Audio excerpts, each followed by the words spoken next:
누군가 처음 만나면 궁금한 게 많은데 궁금한 거 많은 것 중에 뭘 묻냐면 뭐 하고 사느냐고, 무슨 일 하시냐고 이것 이제 묻게 되죠.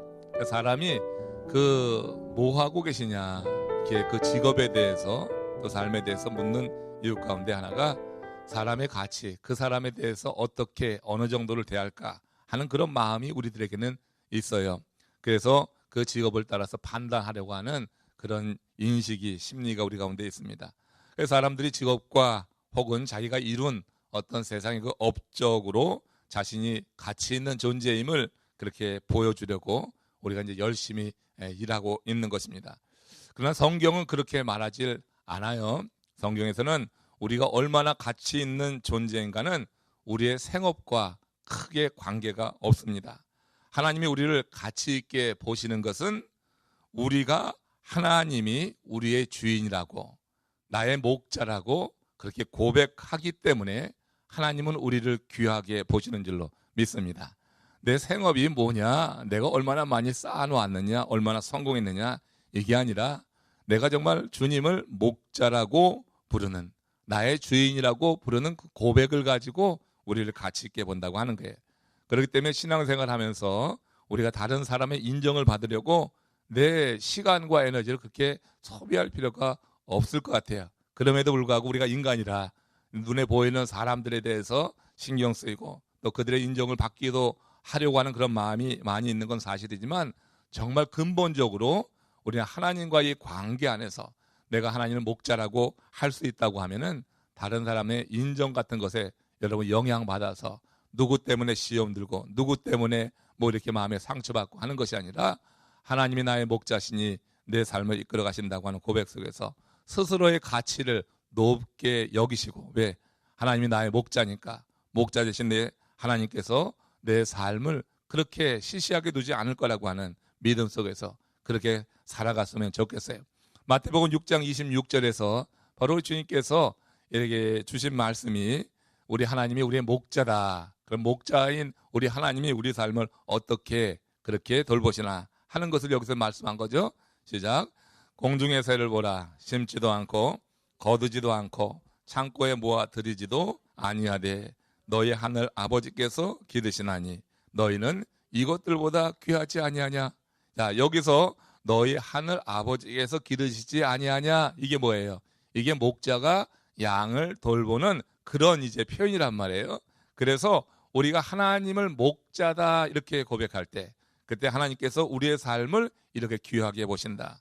공중 나는 새를 보라. 심지도 않고 거두지도 않고 창고에 들이지도 아니하되 하늘 아버지께서 기르신다. 그래서 우리 하나님 아버지께서 목자가 되실 때 우리를 귀하게 돌보시고 매 순간순간 우리의 삶을 지도한다고 하는 것을 이렇게 말씀하고 있어요.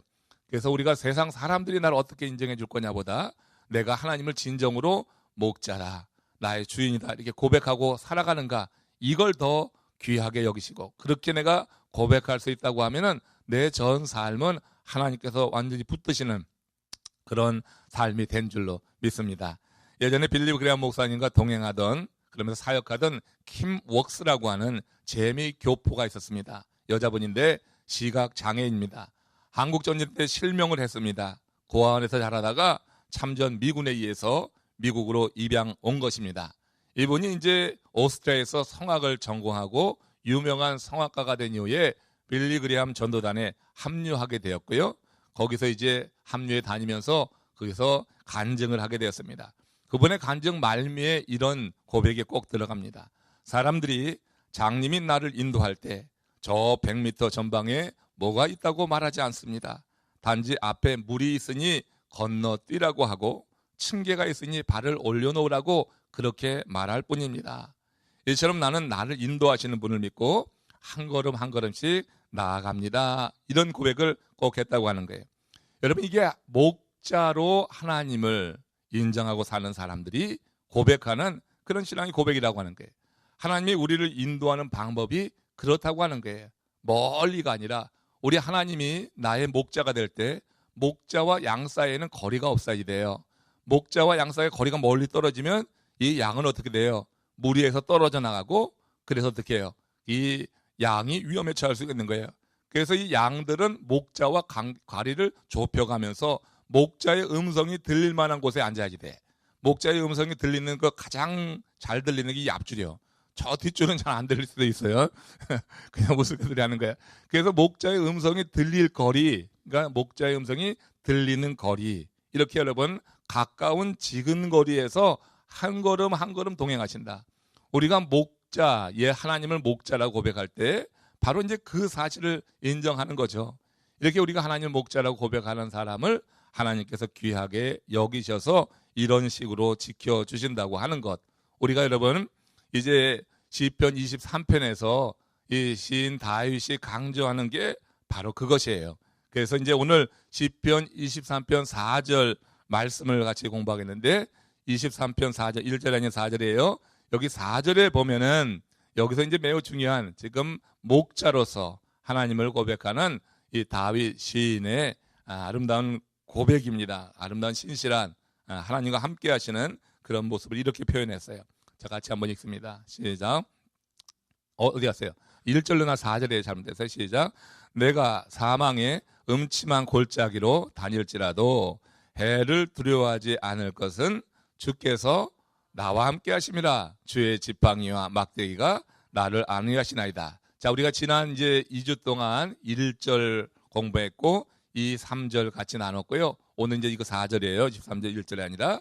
자, 그러면은 1절에서 3절 사이에서 다윗은 하나님을 선한 목자다. 이렇게 이제 설정하고 하나님을 목자고 했기 때문에 자기는 뭐예요? 양이 되는 거죠. 그러니까 하나님이 목자라고 하니까 자기 스스로는 양으로 설정이 된 거예요. 그러면은 하나님을 목자라고 할 때 하나님의 전능을 인정하는 거고 양이라고 자기를 고백할 때는 자신의 무능을 고백하는 거예요. 그러니까 하나님의 전능성과 자신의 무능함을 대조하지만 그 하나님의 전능을 믿는 이 무능한 양은 전능하신 하나님이 전 삶을 다스리신다 하는 그런 고백이 이 한마디에 담겨 있는 거예요. 그러니까 1절에서 3절 사이에 다윗이 선한 목자가 푸른 풀밭으로 쉴 만한 물가로 인도하는 아주 평안한 상황을 묘사하잖아요. 그렇죠? 그러니까 이제 목자 되신 하나님이 양을 이끌어가는 그 모습이 1절에서 3절 사이만 있었으면 좋겠어요. 아주 얼마나 평안한지 몰라요. 목자 되셔가지고 내게 부족함이 없으리로다. 그가 나를 푸른 풀밭에 어떻게 해요? 풀밭에 누이신다고 하는 말을 여러분 지난주에 깊게 공부했죠. 풀밭에 누이시고 이게 어떤 의미라고 했어요? 몇 가지 조건이 구비돼야지. 양들은 겁이 많기 때문에 풀에 쉽게 눕지 않는다 그랬어요. 풀에 쉽게 눕지 않아. 그러니까 양을 풀밭에 누이신다고 하는 것, 지금 목자가 풀을 먹이시고가 아니란 말이야. 단순히 양을 끌어다가 풀을 먹이시고 할 수도 있잖아요. 근데 지금 시인은 뭐라고요? 풀밭에 누이시고. 그럼 풀밭에 누이신다고 할 때 양이 세 가지 조건 최소한 맞아야 돼요. 일단 어떻게 풀밭에 누우려고 하면은 잘 먹어야 돼요. 풀을 많이 먹어야 돼. 또 하나는 외부의 어떤 공격으로부터, 맹수의 공격부터 안전하다고 하는 그런 자기 인식이 있어야 돼요. 주변에 맹수가 둘러다니면은 이 양은 절대로 풀밭에 눕질 않아요. 그리고 자기 내적으로 찐득이 같은 거, 몸에 어떤 해충이 있으면은 그것도 또 고통스러워서 눕지 못하는 거예요. 그러니까 선한 양은 양들을 하나하나 살펴가지고 그런 것을 다 제거하고, 그리고 주변 환경도 안전하게 하고, 풀을 먹이는 것은 뭐 기본적인 거예요. 그러니까 목자는 풀밭으로만 인도해서는 되는 게 아니라 그 풀밭에 인도해서 그 양이 평안하게 안전하게 느낄 수 있도록 그렇게 환경을 조성하고 그 개인의 문제까지도 이렇게 살피게 될 때 그제서야 비로소 양은 어떻게 해요? 풀밭에 눕는 거란 말이에요. 그러니까 1절에서 3절 사이에 이 선한 목자가 양을 이끌어서 풀밭에 누이신다고 하는 것은 깊은 의미가 있는 거예요. 또 쉴만한 물가로 인도했다고 하는 건 어떤 의미라고 있어요? 그 쉴만한 것이라고 하는 것은 잔잔한 물가로. 겁이 많은 양은 절대로 흐르는 물에서 물을 마시지 못해요. 겁이 나가지고 경류가 있는 곳에 마시지 못해요. 그러니까 목자가 어떻게 잔잔한 물이 있는 곳에, 호수처럼 그렇게 잔잔한 물이 있는 곳으로 목자는 이끌어가는 거예요. 그러니까 목자의 입장에서 양을 돌본다고 할 때 양이 어떤 상황인가, 그 마음이, 이 양의 습성이 무엇인가, 천성이 무엇인가, 이런 것에 대한 완전한 이해가 있을 때 선한 목자로서 양을 잘 지킬 수가 있다고 하는 거예요. 그래서 1절에서 3절 사이에 보면 하나님을 목자라고 설정하고 자기를 양으로 고백하고 그리고 실제로 그 목자이신 하나님께서 나를 생각해서 나를 배려해서 양인 나의 형편을 알아가지고 이렇게 이끌어가시면서 풀밭에 누워주시고, 예? 풀밭에 누워주신다고 하는 것은 암만 눕게 하려고도 되지 않지만 양의 형편을 그렇게 살펴서 그렇게 목자가 잘 이렇게 도우면 이 양이 그냥 스스로 눕는 거란 말이에요. 그게 잔잔한 물가로 인도하신다고 하는 것. 이게 여러분 얼마나 아름다워요. 얼마나 평온해요. 굉장히 평온하잖아요. 그런데 이제 오늘 이제 4절에 들어오면서 다윗은 이와 상반되는 상황을 지금 묘사하고 있는 거잖아요. 전혀 상반되고 있어요. 풀밭에 누웠을 때 그와 같은 아주 평온한 모습, 잔잔한 물가에서 물을 마시면서 그냥 시원하게 그렇게 자기 자신을 만족하는 그런 양의 모습과 상반되게 지금 이 4절에서는 사망의 음침한 골짜기가 나오고 있어요. 자, 사망의 음침한 골짜기. 시편 23편을 쓸 때 다윗의 상황은 실제로 풀밭에 누워있는 상황이 아니었어요. 잔잔한 물가에 있는 상황도 아니었어요. 그의 상황은 사망의 음침한 골짜기를 지날 때였어요. 그 지날 때 사실 이 시편에 이 영감이 떠올랐고 이 아름다운 시를 쓰게 됐다고 하는 것을 우리가 먼저 기억을 해야지 돼요. 자, 사망의 음침한 골짜기는 맹수들이 숨어 있는 곳이에요. 양을 노리는 죽음의 그림자가 드리워진 것이 사망의 음침한 골짜기다.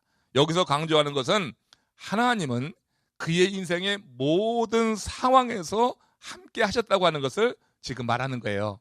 자, 1절에서 3절 사이는 평온할 때예요. 세상에 이렇게 좋을 때가 없는 거예요. 평온한 거예요. 양의 입장에서 보면은 최고예요. 그냥 퍼펙트한 그런 컨디션, 이런 상황에 있어요. 근데 이 4절에 들어와서 보면은 사망의 음침한 골짜기란 말이에요. 그 사망의 음침한 골짜기에서 자기는 해를 두려워하지 않을 거다, 이렇게 고백하면서 뒤에 아주 멋있는 신앙 고백을 하고 있는 거예요. 자, 1절에서 4절 사이에서 다윗이 강조하려고 하는 것은 무엇이냐면은 어느 상황에서든지 하나님께서 그의 인생의 모든 상황에서 함께 하셨다고 하는 거예요. 그러니까 푸른 풀밭에 누워있을 때만 함께 하신 것도 아니고 잔잔한 물가에서 물을 마시고 있을 때만 함께 하시는 게 아니라 실제로 함께 하신 것이 더 강력하게 느껴진 것은 다윗의 입장에서는 사망의 음침한 골짜기에 지날 때예요. 그러니까 하나님께서 푸른 풀밭에 누이셨다고 했으니까 그때도 다윗, 양의 입장인 이 시인 다윗은 하나님이 함께한 것을 고백한 거예요. 자기가 눕다고 누웠다고 하지 않고 하나님께서 목자 되셔서 눕혀주셨다고 하는 거거든. 그리고 잔잔한 물가로 이끌어 주셨다고 하는 거거든요. 여기 단어에는 다 뭐예요? 목자가 주도적인 역할을 하는 거예요. 목자가 주도적인 역할. 풀밭에 누워주시고 잔잔한 물가로 이끌어 가시고, 그러니까 푸른 초장과 잔잔한 물가에서도 하나님이 함께 하신 것을 고백한 거야. 그런데 지금 4절에서 음침한 골짜기로 지날 때는 여기서도 어떻게 해요? 하나님이 함께 하신 것인데 더 강력하게 느껴지는 거야. 내가 이렇게 사망의 음침한 골짜기에 지금 지나가고 있지만 그러나 해를 두려워하지 않을 것은 주님께서 나와 함께 하시기 때문이다. 이런 고백 속에서, 그러니까 푸른 초장, 쉴만한 물가, 사망의 음침한 골짜기는 인생이 겪을 수 있는 모든 상황이에요. 우리가 인생 광야길을 지나가면서 양처럼 이렇게 주님 따라가게 되는 동안에 우리가 항상 푸른 초장만 있는 게 아니잖아요. 어떤 때 정말로 너무나 거친 그런 광야처럼 너무 힘든 그런 순간들이 우리 가운데 있잖아요. 그렇잖아요. 이 사망의 음침한 골짜기를 한두 번 안 지나본 사람이 있는가요? 우리 살면서 그냥 이 굴곡진 인생 속에서 굉장히 힘들었던 그런 자기만의 그런 순간들이 있다고요. 어느 때는 좀 이렇게 평온해가지고 풀밭에 누워있는 것처럼 그렇게 좋은 때도 있죠. 물론 아마 지금 이 연세에 있는 분들 가운데 그런 것 느끼는 분들이 계실 거예요. 이제 인생이 이렇게 됐지, 이런저런 인생의 풍랑을 겪으면서 다 살아봤어 이제. 그러고 나니까 지금 이 상태에 있는 것이 그냥 평온하다, 이렇게 생각할 수도 있을 거예요. 아무튼 우리가 살아가는 삶 속에 푸른 초장도 있고 쉴만한 물가도 있고 거기에는 이제 아주 사망의 음침한 골짜기처럼 두려운 순간도 있지만 지금 시인 다윗이 고백하는 핵심은 뭐냐면 그 모든 상황에서 하나님은 함께 하셨다. 그리고 오히려 사망의 음침한 골짜기를 지날 때 더 강력하게 그 하나님의 임재를 경험했다고 하는 것을 지금 이 시인은 노래하고 있는 거예요. 여기서 여러분 중요한 단어 하나 있어요. 주께서라고 하는 거예요. 자, 사망의 음침한 골짜기로 다닐지라도 해를 두려워하지 않을 것은 주께서 그랬어요. 자, 이 주께서라고 하는 이 단어가요, 이게 좀 3인칭 이렇게로 느껴지는데, 이 주께서라고 하는 것은 실제적으로는 당신께서 이렇게 해가지고, 이 주께서라고 하는 원래 원어에 아주 담겨진 의미는 뭐냐면 바로 앞에 있는 사람에게 사용하는 단어라는 얘기예요. 바로 앞에. 예? 그러니까 지금 바로 앞에서 내 삶을 지켜보는 이 얘기예요. 지금 이게 대화를 나누듯이, 그러니까 당신이 이런 얘기예요. 내가 당신이 하는 이와 같은 서로 지금 간격이 없는 상태에서 나누는 대화란 말이에요. 그러니까 사망의 음침한 골짜기로 내가 다닐지라도 해를 두려워하지 않을 것은요, 이렇게 하는 거예요. 하나님을 눈앞에 지금 보듯이, 하나님, 내가 이렇게 사망의 음침한 골짜기를 다녀도요, 나 해를 두려워하지 않습니다. 왜냐하면요, 당신이요 하고 하는 거예요. 그냥 이 거리가 느껴지는 거죠. 멀리 있는 게 아니라 주께서는 멀리 하늘에서 뭐 이렇게 살피시는 그런 것이 아니라 지금 이렇게 대화하듯이, 내가 이렇게 어려운 상황에 있지만요, 그러나요, 당신이 나와 함께 하시기 때문에, 당신이 나와 함께 하시기 때문에 내가 두려워하지 않습니다. 이와 같은 말이 된단 말이에요. 그러니까 다윗은 항상 어떻게 한 걸음 한 걸음 자기의 걸음을 이끌어 가시는, 앞에 뭐가 있으니까 건너뛰어라, 한 발을 높이 올려라, 그렇게 킴웍스를 이끌어 갔듯이 바로 항상 함께하는, 대화하면서 같이 갔던 분으로 하나님을 그렇게 믿었다고 하는 거예요. 그러니까 목자는 사실 양 가장 가까이에서 그렇게 돌보고 살피고 그 양을 이끌어 간다고 하는 말이 맞는 표현이 되겠죠. 바로 이 주께서라고 하는 단어를 여러분들이 기억하시고, 그리고 우리 하나님 멀리 있는, 제 3자처럼 멀리 있는 그런 분이 아니라 바로 앞에서 내 이야기를 듣고 내 상황을 살피시기 때문에, 그래서 내가 언제든지 말이라 하면은 들으시고 그리고 반응하시고 하는 그런 분이라고 하는 그런 고백이 여기 지금 다윗이 하고 있는 이 고백에 담겨 있는 뜻이라고 하는 겁니다. 자, 이것이 시편 23편의 가장 핵심적인 가르침의 중요한 부분이에요. 주께서 나와 함께 하십니다. 23편 전체에 흐르는 그런 시에서 중요한 부분, 가장 핵심이다. 선한 목자는 늘 양과 함께 한다는 사실을 목동 출신이었던 다윗은 너무 잘 알고 있었어요. 자기가 그렇게 양들을 돌봤거든요. 실제로 얼마나 잘 돌봤어요. 그러니까 자, 아버지의 양을 칠 때 푸른 초장에 가서 누워 보기도 하고, 양들이 편안하게 누울 수 있도록 그런 환경을 목자였던 이 다윗이 만들어 주었고, 잔잔한 물가로도 이끌어 갔었고, 그리고 광야, 그 팔레스틴 광야의 특성이 모든 곳에 풀밭이 아니기 때문에 풀밭을 하나 다 이제 양들이 먹고 다른 풀밭으로 가려고 하면은 꼭 지나야지 됐던 게 뭐라고요? 이게 음침한 골짜기, 사망의 음침한 골짜기처럼 풀이 하나도 없고 마실 물도 없는 그 길을 지나야지 또 다른 곳에 초장이 있어요. 그러니까 이 선한 목자인 다윗은 이 양들을 이쪽에서 잘 먹여서 누이기도 하고 마시기도 했다가 여기 먹을 것이 다 떨어지면은 이제 이 양들을 이끌고 간단 말이야. 자기가 선한 목자 아니에요. 그러니까 지금 양을 이끌고 갈 때 이 양들의 입장에서는 왜 이쪽으로 날 이끌어가나? 왜 날이 그 사망의 골짜기로 끌어가나? 하는 생각이 들지 모르지만 목자의 입장에서 뭐야? 이쪽에 푸른 풀밭이 있기 때문에, 여기 또 쉴만한 물가가 있기 때문에 이끌어 간다고 하는 거죠.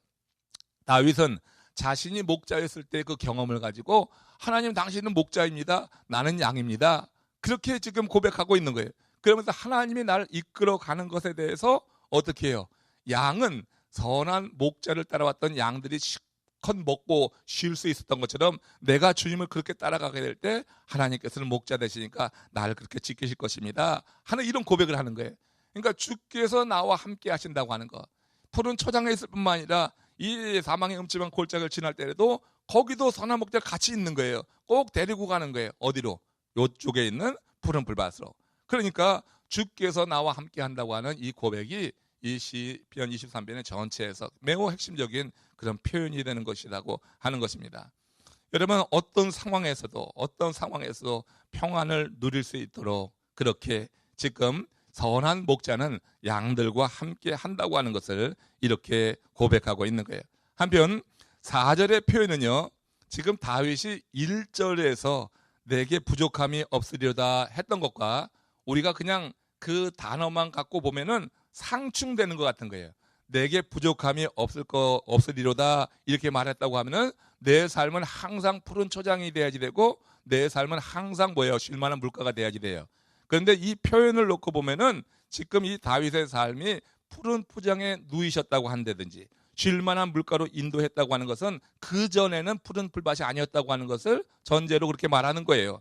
또 그 전에는 쉴만한 물가가 아니었고 그 전에는 물이 없었다고 하는 것을 그렇게 표현하는, 그래서 지쳐 있었다고 하는 것, 그걸 지금 전제로 해서 푸른 풀밭에 누이시고 쉴만한 물가에 인도하셨다 이렇게 말하는 거 아니에요.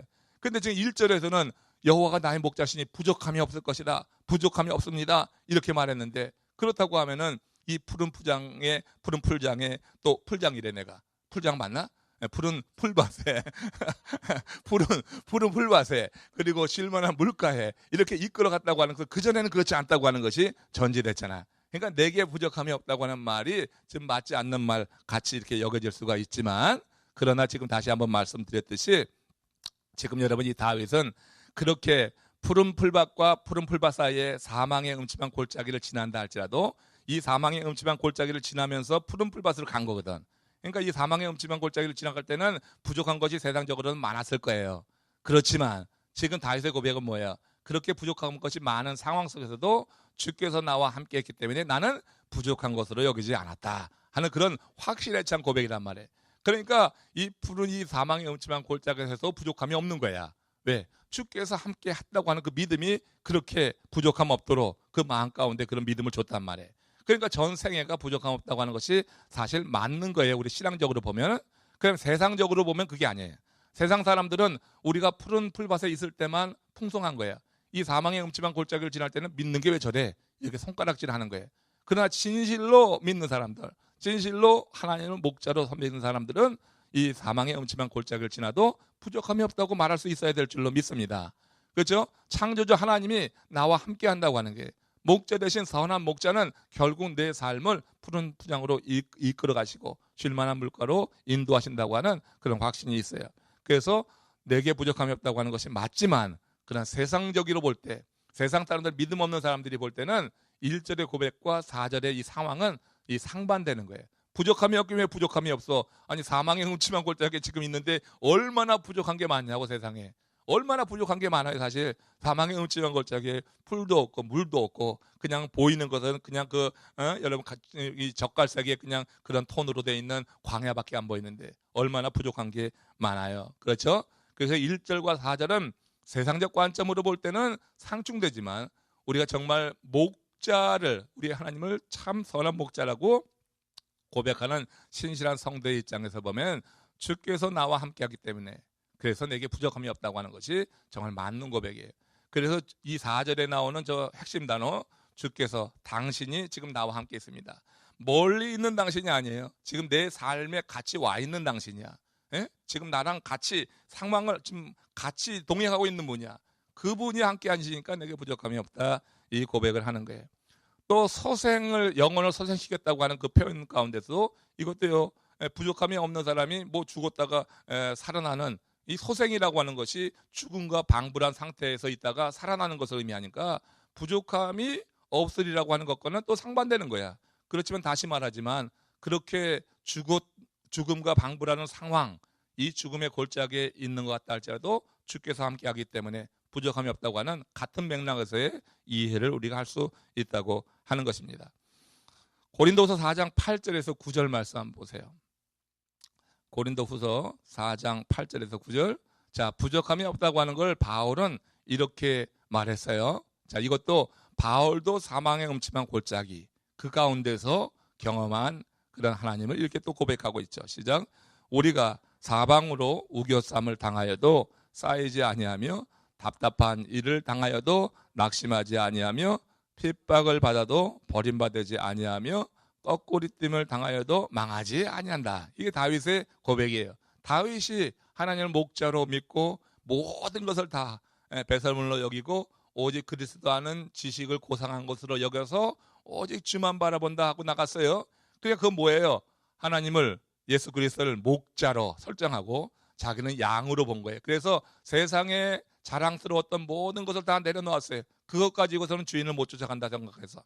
그리고 나가다 보니까 실제로 겪는 인생의 그 상황은 이렇게 사방으로 우겨쌈을 당하는 것 같은 상황에 많이 놓이기도 했고 정말로 답답한 일을 경험하기도 했고요. 핍박을 받았고 거꾸로 들이면 받기도 했어요. 이게 뭐예요? 바울이 겪었던 사망의 음침한 골짜기예요. 그렇죠? 이 사망의 음침한 골짜기에 이렇게 지나고 있었지만 그는 어떻게 해요? 그런 상황 속에서도 견디고 이겼다고 하는 그런 고백을 해요. 그는 주께서 함께하는 그런 경험을 했다고 하는 것입니다. 자, 이처럼 다윗이 우리가 생각하는 푸른 초장과 다윗이 우리가 생각하는 푸른 초장과 의의 길에 대한 생각의 차이에서 오는 그런 오해다. 우리의 생각은 나에게 만족을 주시는 하나님이라고 하면 우리에게 불만족은 없어지게 될 것이다. 이렇게 생각할 거예요. 우리를 푸른 초장과 쉴만한 물가로 인도하는 분이라면 사망의 음침한 골짜기는 있을 수도 없고 있어서도 안 된다. 우린 그렇게 생각할 수 있습니다. 그런데 다윗은 푸른 초장과 쉴만한 물가로 가기 위해서는 반드시 거쳐야 할 위험이 도사리고 있음을 분명하게 알고 있었던 거예요. 목자 경험을 통해서. 그래서 우리의 생각과 다윗의 생각이 다른 거야. 우리의 생각은 정말로 그렇게 이렇게 부족함이 없는 내게 만족을 주시는 분이라고 하면 항상 우리 육신이 만족을 누릴 수 있도록 그렇게 행하셔야 되지만 우리에게 육신적으로 불만족은 없어야 된다고 생각하지만 목자 경험이 있는 다윗은 그게 아니었어요. 양을 칠 때 양의 입장으로 보면 불만족스러운 경험도 있었지만 그러나 그 불만족스러운 경험, 사망의 음침한 골짜기를 지나는 것 같은 상황 속에서도 거기서도 목자인 자기가 함께 했을 때 이 양들은 반드시 어떻게 해요? 또 다른 초장으로 갔고 또 다른 쉴만한 물가로 갔다고 하는 그 경험이 있고 그 팔레스틴이라고 하는 지역적인 상황에 대한 이해가 이 시편에 전체적으로 녹아져 있는 것을 우리가 생각해야 돼요. 그래서 만족이라고 하는 개념, 그건 육체적인 만족을 넘어서 영적인 만족, 하나님이 함께 하셨다고 하는 그 확신 속에서 오는 만족을 지금 이 시인 다윗은 1절에서 말한 거예요. 그러니까 1절에 있는 내게 부족함이 없다고 하는 것과 사망의 음침한 골짜기를 지나는 것은 상충되는 게 아니에요. 영적인 의미에서 1절의 그 고백은 주께서 함께 하신다고 하는 그런 믿음에 전제된 고백이기 때문에 이 4절에서 사망의 음침한 골짜기는 상충된 게 절대 아니다. 주께서 나와 함께 하시기 때문이다. 그럼 어떻게 하셨냐?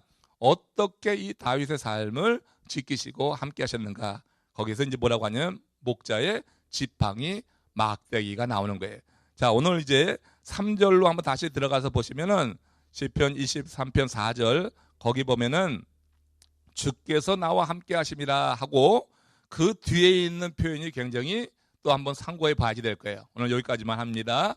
자, 앞에 주께서 나와 함께 하심이라 하신 이 표현이 굉장히 중요하다고 말씀드렸고 그럼 어떻게 함께 하셨느냐 구체적으로 그 얘기예요. 그래서 그 뒤에 뭐라고 그랬어요?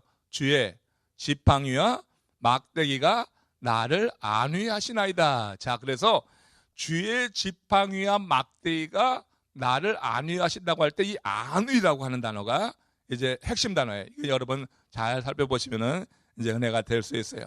자, 주의 지팡이와 막대기. 목자는 지팡이와 막대기로 양을 이끌어 가죠. 그렇게 이끌어 갑니다. 양들은 시력도 약하고 방향 감각도 약해서 곁길로 가기 쉬워요. 그러니까 양이 떼를 지어갈 때 목자의 음성이 들리지 않는 그런 거리가 있으면은 양은 어떻게 해요? 목자의 음성이 들리면은 쫓아가지만은 그러나 어떻게 목자의 음성이 잘 들리지 않을 만큼 떨어지게 되면은 곁길로 갈 수 있어요. 눈도 나쁘고 그리고 시력도 나쁘고 방향 감각도 없어요. 목자는 이렇게 곁길로 가는 양에게 지팡이와 막대기를 사용하죠.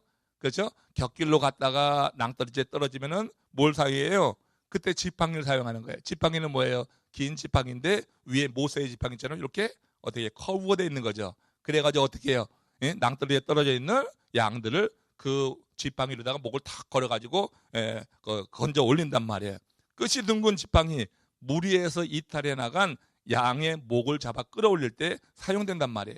웅덩이에 빠졌을 때 양의 목을 걸어 올리는 거예요. 왜? 무리에서 떨어져 나간 거예요. 무리에서 떨어져 나간 것은 이 목자와 거리가 떨어져 있기 때문에 음성을 듣지 않으면 그렇게 되는 거예요. 우리가 하나님의 말씀을 듣지 않으면은 무리에서 떨어져 나가는 거예요. 우리가 이러면 하나님의 말씀을 계속해서 집중해서 들어야지 그렇지 않으면 이 길 가운데서 떨어져 나갈 수가 있는 거예요. 한번 과거에 듣고 지금 이제 과거에 들었으니까 이제 안 들어도 돼 이게 아니란 말이에요. 양들은 계속해서 들어야지 되는 거예요. 그죠? 양이 살기 위해서는 계속해서 목자의 음성을 들어야지 되는 거예요. 그렇잖아요. 어제 듣고 오늘 안 들으면 오늘 어떻게 물 위에서 떨어져 나가가지고 낭떠러지 떨어지든지 운동에 처박히든지 그렇게 되는 거란 말이에요. 그러니까 그렇게 이제 물에서 떨어져 나간 양들을 구할 때 목자는 지팡이를 사용했다고 하는 거예요. 자, 막대기는 뭐예요? 막대기는 단단하게 생겼는데 길에서 벗어나는 양들, 목자 눈에 띄면 가서 툭툭 쳐가지고 그 양 무리 가운데 들어오도록 그렇게 이제 길을 가게 하고, 사나운 짐승이 양을 취하려고 하면 이 딱딱한 이 막대기를 가지고 그 짐승을 상대해서 싸우는 무기가 되기도 했단 말이에요. 이것이 여러분 목자의 지팡이와 막대기 용도가 그렇게 됐단 말이에요. 우리에게는 우리를 위해서 생명을 주신 주님이 목자십니다. 우리의 하나님이 목자세요. 생명까지 주신 주님이 우리의 목자라는 믿음이 있다고 하면은 우리는 사실은 큰 두려움 없이 그 목자의 음성만 듣고 따라가면 될 것입니다. 우리 주님께서 약속해 주신 말씀을 한번 읽어보겠어요. 누가복음 12장 6절 7절 먼저 한번 같이 봅시다. 우리 주께서 목자고 우리는 양이다. 그래 우리가 쫓아가기만 하면 돼요. 시작. 참새 5마리가 두 아사리온에 팔리는 것이 아니냐. 그러나 하나님 앞에서는 그 하나도 잊어버린 바 되지 아니하는도다. 너희는 심지어 머리털까지도 다 세신 바 되었나니 두려워하지 말라. 너희는 많은 참새보다 더 귀하니라. 우리 목자 되신 하나님께서 우리 이렇게 귀하게 여기시는데 이 비유에서는 중요한 단어가 뭐예요? 그 하나라도 하는 거예요. 그 하나. 이 하나에 대해서 여러 번 말씀드렸어요. 그 하나는 뭐예요? 그 하나는 뭔가 좀 흠이 있는 참새야. 그러니까 참새 5이 두 아사리온에 팔리는 것이 아니냐 할 때 사실 그 당시 거래되는 것은 한 아사리온에 참새 2마리란 말이야. 근데 장사치들 어떻게 했어요? 두 아사리온을 팔기 위해서 덤으로 하나 준단 말이야. 덤으로 주는 것은 문제가 있는 참새였단 말이에요. 뭔가 다리가 부러졌든지 날개가 부러졌든지 한 그런 참새란 말이에요. 참새 자체가 가치가 없지만 덤으로 받는 것은 더 가치가 없는 거예요. 그래서 여러분 그 하나라고 하는 정관사가 들어가 있는 하나라고 하는 이 단어가 중요해. 그 하나라도 장사치에게서 이제 이 사람이 샀어요. 참새 5마리를 두 아사리온에 샀어요. 우리 하나님께서 세상 그 사단 마귀로부터 우리를 샀어. 당신의 대속의 죽음을 놓고 그리고 우리를 샀어. 그렇잖아요? 그런 얘기로 해석할 수 있는 거예요. 우리가 여러분 참새 같은 존재예요. 그러니까 우리가 예전에 그 사단이 종노릇 했다고, 종노릇. 근데 어떻게 예수님이 우리를 사신 거야. 대속의 죽음을 갖고 우리를 사신 거예요. 근데 이 산 무리들 가운데 지금 그 하나 같은 존재가 있는 거야. 어떤 사람들은 뭐 대단히 잘났다고 생각하기도 하지만 또 누군가는 열등감이 빠져 있어가지고 참 나는 못났다 여길 사람도 있어요. 그러나 하나님이 사신 이렇게 대속의 죽음을 통해서 사신 그 한 마리도 결코 잊어버리지 않는다. 세상에 볼 때는 부족하고 흠이 있고 그렇지만 주님께서 핏값으로 사신 그런 존재라고 하면은 이 한 마리 같은 참새라도 이 한 마리 같은 내 스스로가 나는 이 한 마리야. 정상 참새 같지가 않아. 나는 정상인 다른 성도처럼 그렇게 난 잘나지도 못하고 난 뭐가 좀 떨어져. 사회적 배경도 떨어지고 지식도 떨어지고 뭐 가진 것도 없고 몸도 병도 들고 이렇게 혹시 생각할 수 있잖아요. 그러나 우리 하나님께서 예수 그리스도의 대속의 죽음을 믿고 하나님의 자녀가 된, 그래서 하나님이 그 대속을 죄를 대속하는 값을 지불하고 사신 우리들 가운데 우리 가운데 바로 이 한 마리 참새, 덤으로 받은 한 마리 참새 같은 이도 하나님께는 잊어버린 바 되지 않는다. 이 얘기가 되는 거잖아요. 그러니까 우리 주님이 목자라고 하는 거, 생명까지 내어주시면서 우리의 목자이심을 이기 되기를 원하셨어요. 그러니까 우리가 그 예수님을 나의 목자라고 여길 때 바로 그 하나로 잊지 않는 그 하나님의 마음, 그 주님의 마음을 갖고 우리는 내 자신을 고귀하게 여길 줄 알아야 되는 거예요.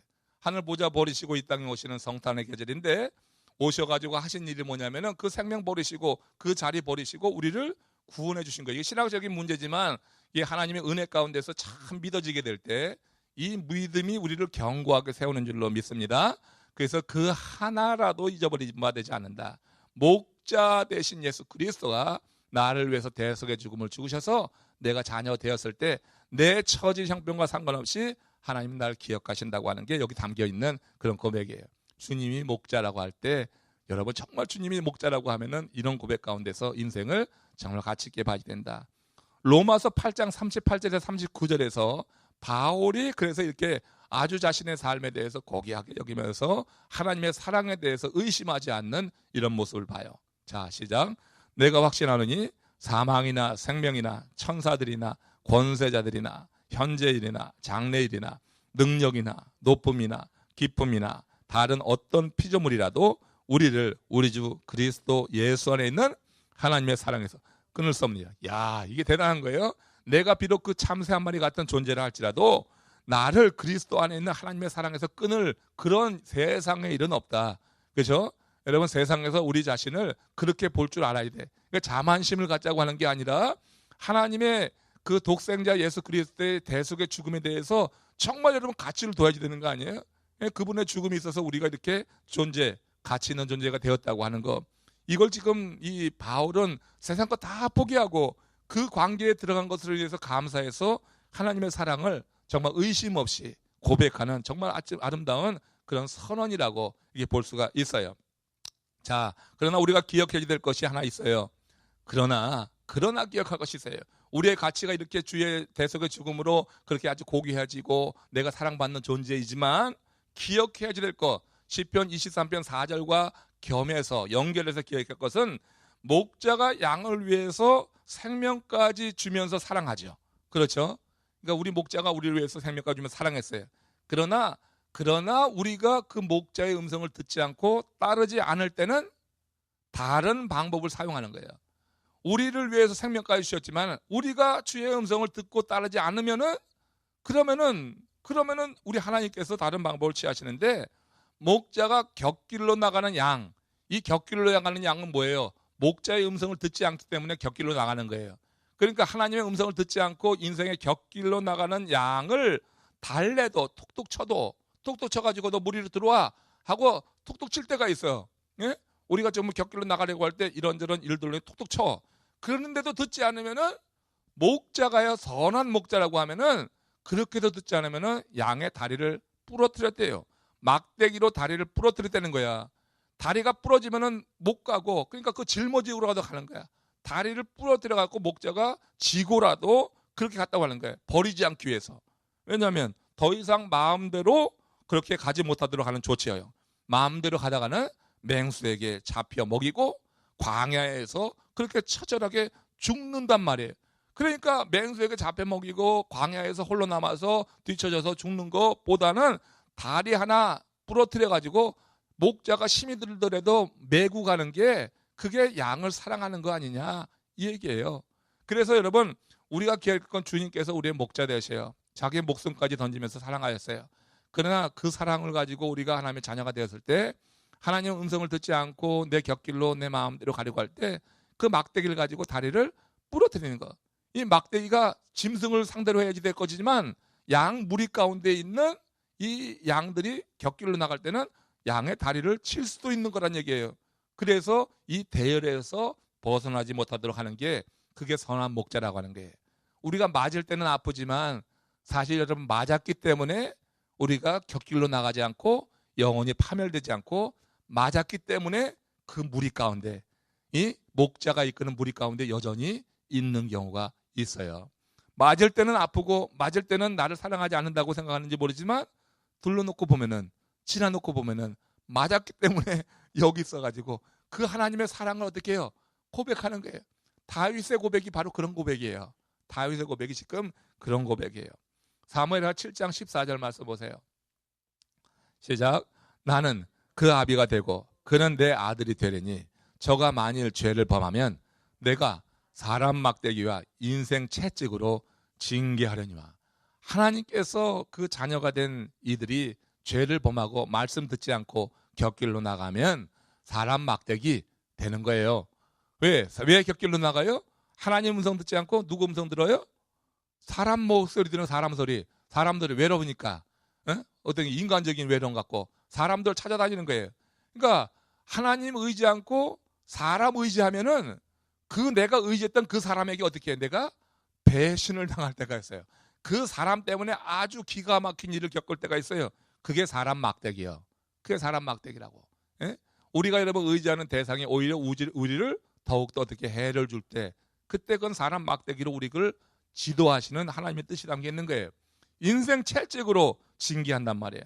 인생의 고통스러운 일들, 질병이든지 뭐 질병이 다 그런 거 아니냐, 아무튼 잘 생각하세요. 인생 질병, 파산, 뭐 이렇게 우리가 겪고 있을 수 있는 정말로 기가 막힌 일들, 이게 다 인생의 고통스러움이 될 수 있어요. 하나님의 음성이 우리에게 들려지지 않고 사람 음성만 들려서 곁길로 나가게 될 때, 하나님은 양을 사랑하기 때문에 양의 다리를 쳐서 부러뜨려서라도 데려가듯이, 그렇게 하나님께서 우리를 사랑하실 때 행하실 수 있는 방법이 그렇다고 하는 거예요. 좋게 말할 때 들으라고 하는 거예요. 좋게 말할 때, 하나님의 음성이 들려올 때 더 들으려고 하고, 자꾸만 하나님의 음성을 멀리 하려고 하고 세상 소리 들으려고 하고, 그렇게 하게 될 때 결국 우리가 막대기로 맞게 된다. 이사야서 1장 5절 그런 말이에요. 이사야서 1장 5절, 좋은 말 할 때 따라와라, 그런 얘기예요. 시작. 너희가 어찌하여 매를 더 맞으려고 더욱더욱 패역하느냐. 그러니까 좋은 말 할 때 쫓아오라고 하는 거 아니에요, 이게? 그죠? 그러니까 우리가 여러분 살면서 하나님의 음성이 잘 안 들려고, 하나님 말씀 들을 때 은혜도 안 되고, 이게 예배 드릴 때 자꾸 딴 생각이나 나고, 집에 뭐 다른 사람 약속이나 생각나고, 막 그러면은 하나님 음성은 안 들려고 그런 세상의 소리가 더 크게 들려지는 거예요. 그건 여러분 사인이, 위험한 사인이란 말이에요. 그래서 그때는 바로바로 그냥 돌이켜서 하나님의 음성을 들으려고 하는 그런 회개를 해야 될 줄로 믿습니다. 자, 이렇게요, 지팡이와 막대기가 나를 안위하시나이다 하는 것은 이중적인 의미가 있는 거예요. 예? 요거 이제 핵심이에요. 지팡이, 막대기, 목자가 들고 있는 지팡이와 막대기는 1차적으로는 그 양을 건져주는 거예요. 실수로 낭떠러지 떨어지고 웅덩이에 빠진 거 건져주는 거예요. 그리고 맹수가 오면은 그 맹수를 막아내는 무기예요. 자, 이것이 1차적인 거예요. 그러니까 지팡이와 막대기가 나를 안위하시나이다 할 때, 안위라고 하는 것은 영어로는 컴포트 얘기예요. 컴포트. 나를 위로한다고 하는 그런 얘기예요. 위로한다고 하는 거.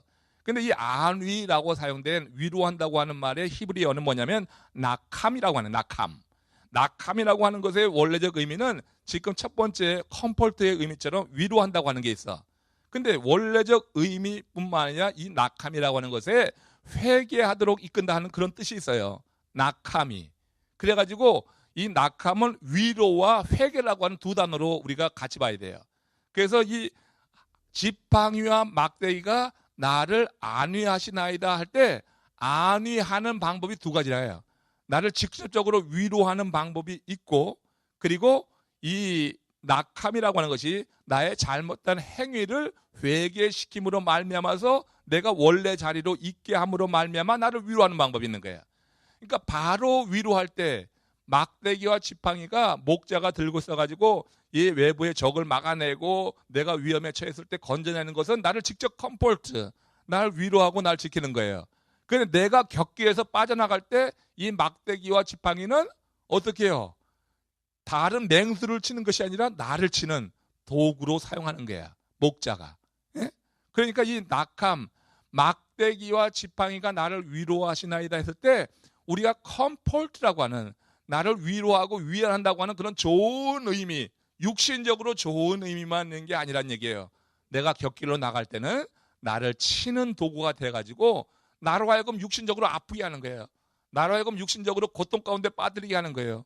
그렇게 해서라도 어떻게? 그렇게 해서라도 다시 양무리에 들어가게 하기 위해서. 결국 지팡이와 막대기는 목자가 사용하는 목적은 이거든 저거든 뭐냐면 양무리에서 떨어지지 말라고 하는 거예요. 실수로 떨어져 나가도 걸어 올린 것으로 막대기와 지팡이가 사용되고, 내가 듣기 싫어가지고 의도적으로 떨어져 나가게 될 때, 세상 것이 좋아서 떨어져 나갈 때, 그때도 어떻게 해요?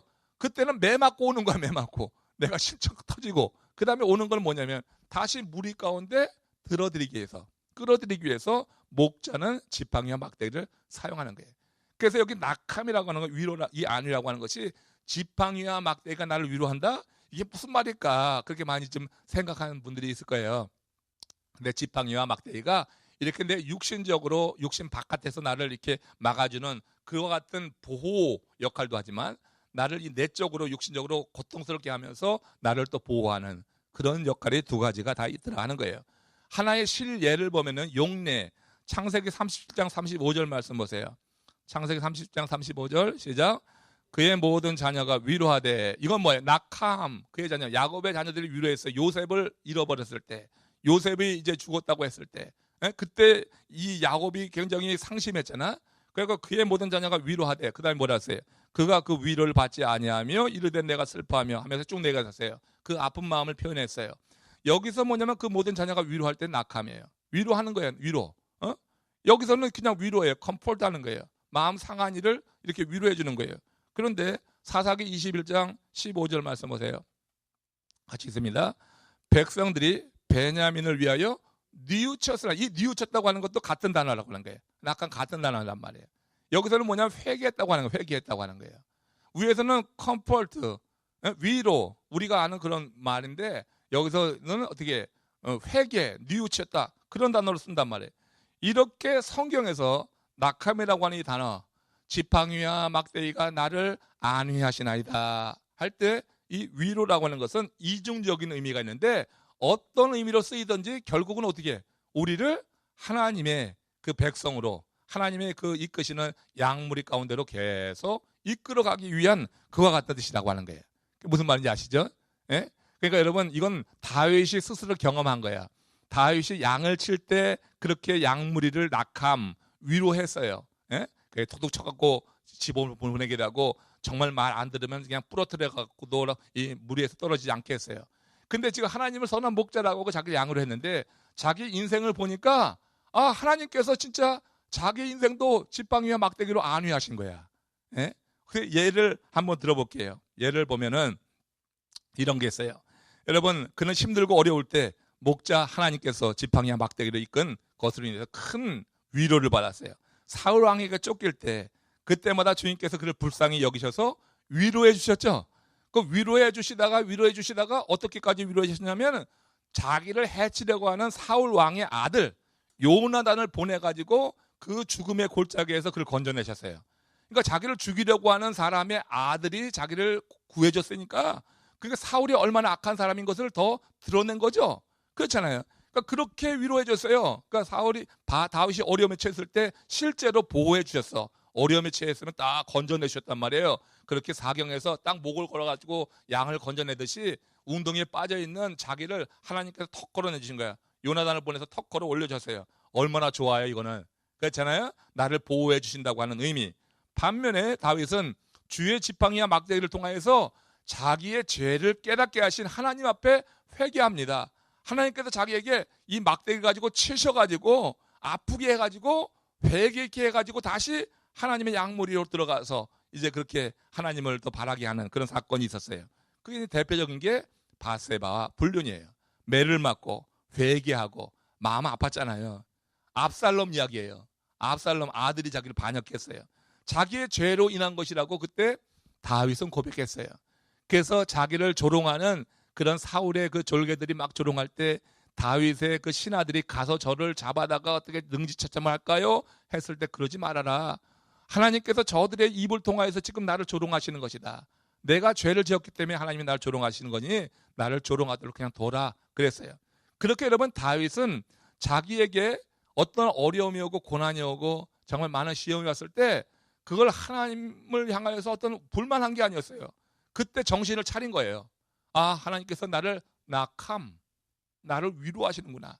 내가 죄과한데 이렇게 있었는데 하나님이 이렇게 나를 치셔가지고 막대기를 치셨고, 내가 예전에 양들 칠 때 말 안 들으면 그렇게 다리 몽둥이를 부러뜨려가지고도 다시 이렇게 무리 가운데 이끌었었는데 하나님께서 지금 나를 나를 위로하시는구나.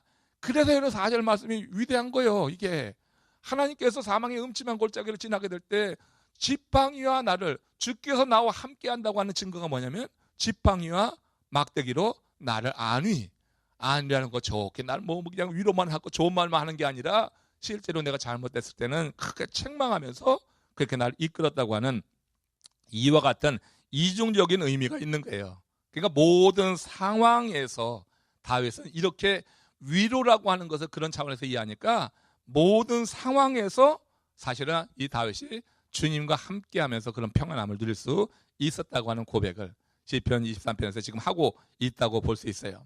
동북부에 이민 온 어떤 분들 이야기예요. 한 분의 간증인데 지금은 거의 씨가 말라버렸는데 말조개가 한때 굉장히 많이 났다고 해요. 말조개. 예? 말조개가 뭔가? 말조개 큰 조개가 있나 봐요. 엄청나게 많이 잡았다고 해요. 근데 그 주법이 한 사람당 2마리만 잡도록 허용이 됐는데 보이는 대로 우리 한국 사람들 어떻게 해요? 다 씨를 말려버리잖아요. 고사리도 다 따버리고 그러는데 이 말조개가 한 사람 앞에 2개만 잡도록 돼 있는데 너댓 시간이나 이제 운전해 가야지 말조개가 있는 그런 해안이 나오는 거야. 그 몇 시간 운전하고 가서 겨우 2마리 잡고 자고 가는 그런 한이는 없죠. 너댓 시간 가면은 그냥 그냥 포대로 잡아와야지 2마리 잡으려고 가겠어요. 어느 날 어떤 분이 새벽 일찍이 떠났어요. 그래서 잔뜩 잡아가지고 트렁크에 싣고 급히 이제 집으로 돌아오던 길이었대요. 근데 고속도로에서 갑자기 차가 선 거야. 그러니까 때마침 너무나 차가 서니까 당황했는데 이민 초기고. 근데 백인 부부가 지나다가 차가 서 있으니까 이제 얼마나 그 선한 사마리안 같은 부부가 와서 딱 서더니 그 차를 고쳐준 거예요. 차를 고쳐줘서 너무너무 감사하다고 이제 인사를 했는데 그래서 차를 이제 고쳐갖고 다시 이제 운전해서 얼마 가는데 뒤에서 경찰이 뽀뽀뽀뽀 하면 삐뽀삐뽀 하면 쫓아오는 거야. 그 잡더라는 거예요. 그 가만히 그 이유를 가만히 상황을 파악해 보니까 이 백인 부부가 차를 고쳐주면서 연장을 찾기 위해서 트렁크를 열었는데 그 트렁크에 이 말조개가 한 포대가 있었던 거예요. 그러니까 그곳에서 여러 마리의 말조개를 보고서 차를 지금 어려움에 처했으니까 고쳐주긴 한 거예요. 예? 고쳐줬어. 트렁크에서 연장차에서. 근데 말조개를 보고 그 사람을 보내고 경찰에 신고한 거예요. 차가 고장나서 고속도로에 서 있는 이 부부 불쌍히 여겨서 고쳐줬어요. 컴포트를 받았어요. 예? 부부의 입장에서는 그 백인 그 남성이 컴포트 해준 거잖아요. 어려움에 처했을 때 차를 고쳐줬으니까. 그런데 어떻게 해요? 법을 어긴 죄를 백인 남성이 보고 그걸 신고한 거야. 그러니까 뭐예요? 그 백인 남성이 진짜 우리가 이 성경에 지팡이와 막대기로 안위하셨다고 하는 그거 한 거예요. 낙함. 어려움에 처해 있는 그 사람, 낯선 아시안 그 차 고쳐줘서 했지만 그가 범한 죄는 어떻게 해요? 그건 아니다. 이건 아니다. 어려움에 처한 사람을 돕는 건 돕는 거지만 죄를 지은 사람은 고발해야지 마땅하다. 에? 그거예요. 그래서 여러분 그 사람이 그 죄값을 치렀다고 하는 얘기예요. 법을 어기고 죄값을 치를 수밖에 없는 거예요. 한번 컴포트 내가 어려움에 처했을 때 차를 고쳐주는 건 너무너무 좋은데 컴포트라고 하는 거 생각할 때 안위라고 하는 것 생각할 때 그것만 생각하지 말라는 거. 그것만. 그런 것만 생각하지 말라고 하는 거예요. 우리는 여러분 인간적으로 너무 그냥 이기적이어서 그런 위로만 받으라. 그런 위로만. 예? 그런 위로만 받아야지 그냥 신앙생활하면서 재밌는 거야. 근데 우리가 짓는 죄에 대해서 하나님께서 어떻게 막대기를 들어가지고 채는 거야. 백인 남성이 신고한 것처럼. 그러니까 잡혔어. 벌금 냈어. 아파요. 그래도 여러분 그 한 번의 경험을 통해서 법을 알고 또 지켜나갈 수 있는 그런 사람이 될 수 있었던 거예요. 거기서 그냥 통과됐으면은 그냥 어떻게 계속해서 가서 더 많은 그런 말조개를 잡아 올 수도 있었겠다. 그런 생각을 하는 거죠. 우리 여러분이 이 다윗이 시편 23편 4절에서 지금 사망의 음침한 골짜기를 말하면서도 해를 두려워하지 않는다. 그건 주께서 나와 함께 하시기 때문이다. 어떻게 나와 함께 하셨느냐? 주의 지팡이와 막대기로 나를 안위하시며 함께 하셨다고 하는 거예요. 우리 인생의 길에서는 하나님께서 지팡이와 막대기로 나를 그렇게 지금 안위해 가셔요. 우리가 신앙생활 할 때 그 하나님을 믿는 거예요. 그렇죠? 그 하나님을 믿는 거예요. 내가 죄를 져도 다 커버해 주는 그런 하나님이 아니란 얘기예요. 내가 하나님의 뜻을 막 어기고 내 마음대로 막 가는데도 그냥 커버해 주고 그럼 우리가 망하는 거예요. 그게. 우리가 망하는 거예요. 한번 시컷 맞고 정말로 잊혀지지 않게 고통이 올 때 그때 하나님의 음성, 하나님의 그 뜻 가운데서 벗어나지 않는 그런 삶을 사는 것이지 하는 이런 생각을 하는 것이 예수님을 우리 하나님을 목자라고 정말로 고백하는 사람의 신실한 모습이에요.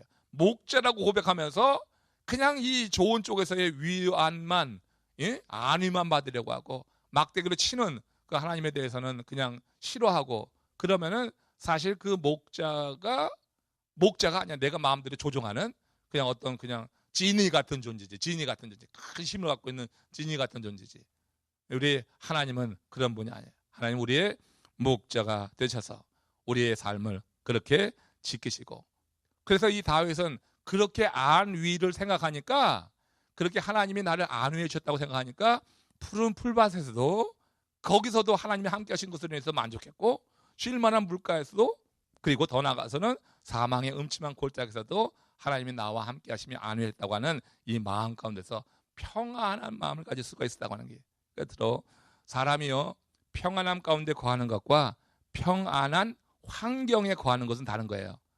평안함 가운데 거하는 것과 평안한 환경에 거하는 것 틀리다. 우리는 삶의 폭풍을 만날 때 그걸 좀 잠잠케 해주세요, 나를 컴포트 해주세요, 이렇게 많이 우리가 기도해요. 그러나 우리의 기도가, 이런 기도를 할 때 우리 안에 먼저 그러한 폭풍 속에서도 함께 하시는 하나님의 손길이 경험이 돼야 돼요. 그죠? 이건 뭐냐면 평안함 가운데 거하고 있다고 하는 거예요. 우리가 평안한 환경만 구하면은, 거기에만 우리가 집착하게 되면은 실제로 여러분 평안하지 않을 때 우리 마음 가운데 평안함이 사라지고 말아요. 그래서 내가 평안함 가운데 거하게 되면은 이 평안한 환경에 있을 때 감사하는 거고, 컴포트 해주신 하나님, 그리고 평안하지 않고 거친 환경 속에서도 내가 이미 평안함 가운데 있기 때문에 그렇게 사망의 음침한 골짜기에 있다 할지라도 두려워하지 않고 언젠가는 지날 것이라고 하는 믿음 속에서 이 평안함을 잊지 않는다고 하는 거예요. 그렇죠? 예, 우리가 이민생활을 하면서 겪는 이 이야기이기도 합니다. 여러분들 마음 가운데 우리 주님께서 이렇게 선한 목자가 되셔서 지팡이와 막대기로 안위하시는 이런 은혜를 영원토록 누리시기를 주의 이름으로 축원합니다. 기도하겠습니다.